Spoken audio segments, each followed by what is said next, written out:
Hey everyone, the Collector 27 here, coming at you guys with another action figure review. Today we're going to be taking a look at the Mafex Winter Soldier from Captain America the Winter Soldier. For accessories, the Winter Soldier does come with 3 different head sculpts. We have an unmasked head sculpt, a fully masked head sculpt, and we have a half-masked head sculpt. Or I guess one with the goggles and one without the goggles, which I think is really cool. And one thing that's really cool about this head sculpt, let's see if it'll focus. Let's see. There we go. Is I don't know if you can tell, but underneath, let me see. Maybe if I increase the brightness of the light here, underneath the goggles are done in a very, in a translucent plastic that you can actually see the painted eyes underneath. So it actually does look like he is wearing goggles. They're not just painted on or a solid color. They are in a translucent material, which I think is really cool. You can barely see it, but it's a little detail that I think is pretty neat. So, for the rest of his accessories, he comes with a battle damage Captain America shield that we see him with in the movie. I don't know why this isn't focusing. I'm going to have to do it all manually, I guess. We can see him with a battle damage shield, which does look pretty nice. It just looks really dirty. This is your standard shield that comes with the Mafex Captain America figures. We've seen this, I don't know how many times with how many different variations, but it is a pretty cool accessory. So, comes with that. He comes with a set of fist, which come installed on the figure. He has a set of knife holding hands, one for the big knife and one for the small knife. But what's interesting is that the hands for the big knife can actually hold all 3 versions of the knife. So he does come with 2 of these larger knives. Those are done really nice. They have a serrated edge, and all 3 of these knives can be installed on the figure, which I think is really cool. He has this smaller knife, which is also really tiny, but very, very detailed. Has some nice paint. It has the serrated edges, which is really cool. And like I said, all 3 of those can be installed on the figure. He has these open, kind of grabbing, gestured hands. One for each side, one for the metal arm, one for the fleshy human arm. He has a pair of shield-catching hands, so you can recreate that iconic scene on the roof when he catches the Captain America shield. He has a pair of relaxed open hands. Oops. Let's see. A pair of... and they're falling off the bracket. I do like this bracket, by the way. It does help for putting on the hands, but he does come with a pair of gun holding hands or trigger fingers, which is interesting because he does not come with any guns for whatever reason. Mafex has that licensing with all of their companies that they don't include guns with their figures, except I think John Wick. I don't know why they wouldn't include guns with a Winter Soldier though, but here we are. Anyway, he has these open gestured hands, kind of splayed out, and yeah, there we go. Those are all the accessories. All right, so as you can see, I put the 2 different knife holding hands on. This is the smaller gripped hand, and this is the wider gripped. Like I said, that's for the 2 different knives. So the metal arm is supposed to be for this knife, and the other hand is supposed to be for this knife. However, like I mentioned, both this wider grip can hold both the wider knife and let's see, it has a good grip on it too. So let's see if I can just get it out of there. And it can also hold the smaller knife too with no problem, and it has a good grip on both. So I don't know why they didn't just give us one set of knife holding hands. It could go in this one easily too. The grip is a little bit tighter and it can't go all the way down. But yeah, it doesn't look bad.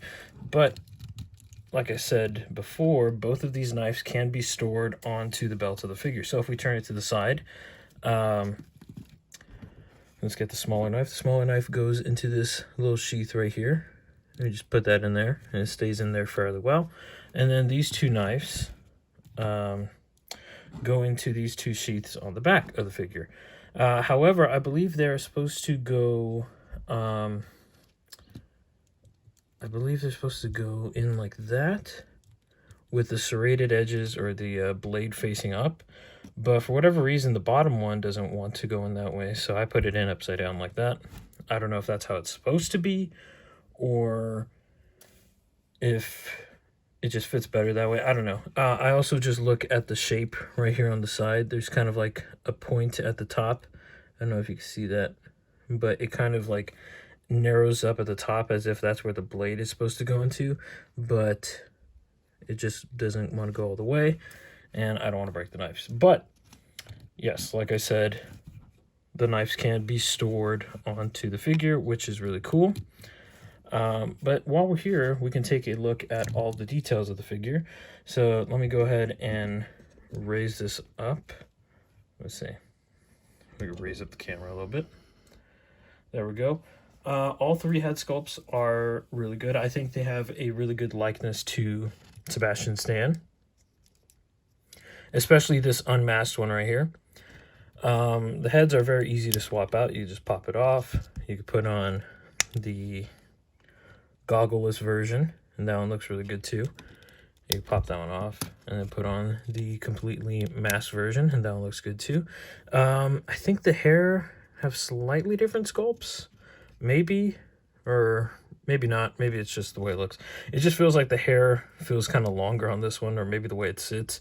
But yeah, this one's really good. Like I said, you can actually see his eyes under there, under the goggles, which I think that's a really cool detail. But yes, the metal arm is painted very well. The joint is painted on the inside right there. Only one side of the joint, though. That side's not painted. I don't know why, but it doesn't bother me too much. But yeah, the detailing is really good. This is cast in a very dark, kind of like semi-glossy brown, which I think is really nice because it does give off that kind of look and effect that it is leather, like even the sculpt with the wrinkles right there, and I think that's really good. I think the proportions are very well done too. We'll get into the articulation later, but I just wanted to check out the details of the figure. Obviously, there are some inaccuracies with the sculpt in the belt or this kind of holster setup thing, just because there are supposed to be two guns that are attached here. This is supposed to be a knife as well, but you can't remove that. The Noda Studio version actually got theirs correct. So if you want to see me do a comparison between the Noda Studio version, go ahead and comment down below if you want to see me do a comparison to see which one is better, the Noda Studio or the Mafex. Because Noda is not like an official brand. They are a third-party company, and they did really good on their Winter Soldier, and it's completely cloth material as well, so that's really cool. But yeah, the back is done very nice. Has these like silver line work. I think that's really cool. The sculpting is really great. There's not a lot of paint on the figure, other than the little accents of like the little grenades here on the side, and the knives, I guess, are also painted. That blade is painted in a gunmetal gray, and then also the arm. But the rest of everything else is kind of just all black with different plastics. But yeah, the sculpt is really nice. The details are nice. No complaints there. No paint smudges, so that's always good. As for the articulation on this guy, the articulation is actually really good.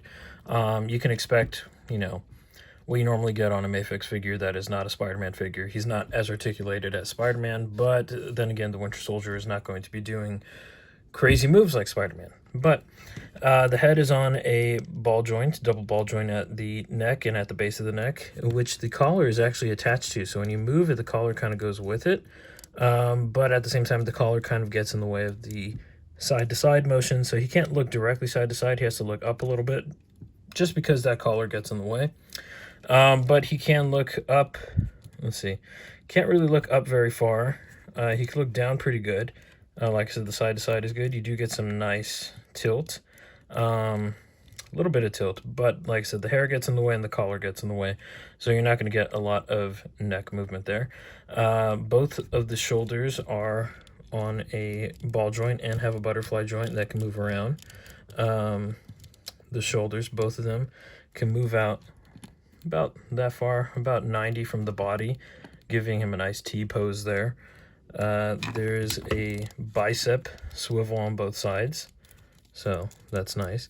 The one thing I will say, be careful if you do have this figure, or if you are planning on getting this figure, be careful with the elbow joints. They were real tight on mine when I got them, so I had to put in some, just some, what do you call it? Let me see if let me grab it real quick. That'll probably help. All right, here we go. It is this shock oil. That's what it is. I forgot. This is the brand I use. It's called Traxxas 30WT. Yep, that's the one that I use for most of my figures, and it just makes things really smooth. You just add a tiny, tiny little drop. What I like to do is get a toothpick, and also I keep this in the original bag that it's shipped in just because it can get a little oily. But what I like to do is get a toothpick, you put a little drop, you could get like a needle, something super small that could get into a crevice like that, and you kind of just rub it on the joint, you let it seep in there so that way you could get this smooth joint. And it doesn't get like super loose where it's just going to be flopping around, but it loosens it up enough where you're not going to break the figure. So that's a nice way of doing things for instead of putting them in hot water or heating them up with a hairdryer, in case you don't want to warp the plastic or rust any metal on the inside. I would recommend using some shock oil, but yeah, that's what I like to do with my figures. But anyway, double jointed elbows, which is really nice. It goes way past 90, which is really good. You have a ball joint at both sides of the wrist on both arms, so you can get some really good motion there depending on which way you use it. You have a dumbbell joint at the mid-torso and at the waist, so he can crunch forward quite a bit, which is nice, and he can actually go back quite a bit, which is also really nice. The legs do have a drop-down hinge at the thigh, so with the drop-down hinge he could go pretty much a straight 90 for a kick there. He has some double jointed knees, no boot rotation, but he does have a ball joint similar to the wrist but down at his ankle, so you can get a lower kind of boot cut, which is nice, so that helps with posing too. It just doesn't go down. Oh, I guess it goes down pretty far, but you got to be careful. You're kind of going to wedge that in there, but I guess that's why they did that. So yeah, boot goes down pretty far. Not very much on the up, but there is toe articulation that helps, and of course you do get some foot pivot, some ankle pivot. So. All right, so for comparison, let's compare him to the most recent Captain America release. Here is the Golden Age suit, or the classic suit. And yeah, I don't know how I feel about their scaling. He is very short and skinny compared to the Captain America. Maybe it's just because I've had the Noda Studio next to him for a while, and I feel like those scale better. But yeah, Captain America is very tall. I mean, Bucky is supposed to have some sort of super soldier serum in him, so he should be a little bit bigger. He should at least be like right here, you know, shoulder to shoulder. And then this Captain America is very bulky too. I know the suit is bulky, but I don't think he should be that bulky. Or Bucky shouldn't be that skinny, but they don't look terrible next to each other. If you get some posing going around, it could look good. So let's get that Captain America out of here. Let's compare him to another Winter Soldier Captain America. This is the stealth suit, and again, Captain America is very tall. It's funny, they went almost like Marvel Legends scale, being a direct like 6.3 inches with the two Captain Americas, and they went kind of small with Bucky. So that's kind of interesting. Again, you can see the shoulder placement there. It is almost out of scale. I don't know. I don't feel like he should be this short. I feel like they should be roughly around the same height. But I mean, just like a hair taller, because I have him standing up straight, so he should be like right here, same size. But yeah, they went a little small with the Winter Soldier. But like I said, you could get some good poses going on there. You can fit him, fudge him in there. Here he is next to what is currently my favorite 1/12 scale Winter Soldier, but here is the Noda Studio version. The proportions, in my opinion, they look better on the Noda Studio version. I did do some adjustments, a little bit of customizing with the Noda Studio version. And the Noda Studio version came with a ton of weapons and a ton of accessories. So yeah, if you want to see me do a comparison of the two, comment down below. I also do have an upgrade kit for the Mafex Winter Soldier that was given to me by a friend of mine. And if you want to see the upgrade kit, go ahead and like this video and comment below as well. And I'll compare the two to see which one's worth your money, which one's worth the money, because you end up paying almost around the same price for the Mafex and the upgrade kit as you do for this one, which comes with everything. But yeah, this one, like I said, is all cloth. If you haven't seen the review on this guy already, go ahead, go check it out. It's the video, I think, right before this. Go check out my YouTube channel. Go to my channel, check out the video. This figure is incredible. I absolutely love this one. And Noda Studio finally reached out to me again, and they sent me the pistol that was missing. So thank you, Noda Studio. Appreciate it. Great customer service. But yeah, like I said, the proportions look a lot better on the Noda version. I'll go into more detail in that comparison video, but for now, yeah, I would give this guy a solid 8.5 out of 10. If this is your only Winter Soldier figure, I would say get it. If you could get it for a good price, I would say get it. The posability is really good on it. It comes with a lot of hands, and the head sculpts are really good. Like I said, you can get some real good poses out there, recreating some scenes. If you have any 1/12 scale, like guns or anything like that, at least he comes with trigger hands. If he didn't come with trigger hands, that would kind of suck, and you would have to look for someone to make like a 3D printed upgrade kit of that. But if you do want an upgrade kit of it to make this more movie accurate, there is one available, and I have it.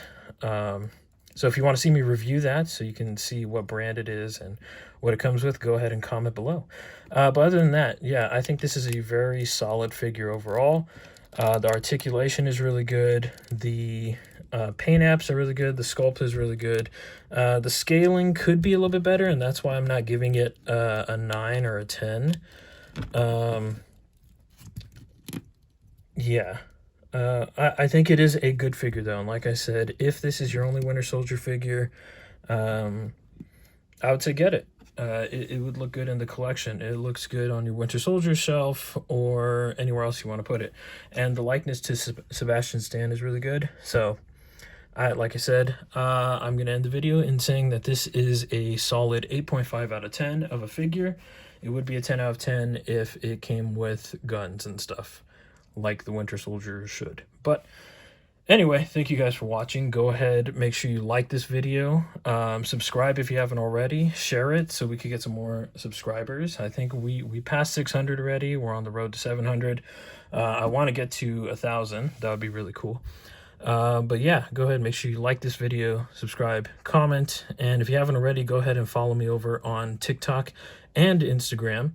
We're on the road to 1,000 followers on Instagram, and we're on the road to 20,000 followers on TikTok, and we're getting closer on each one. So that is in the link in my bio, or look up my name, The Collector 27, on all those sites. So thank you guys for watching. Have a great rest of your day. Peace.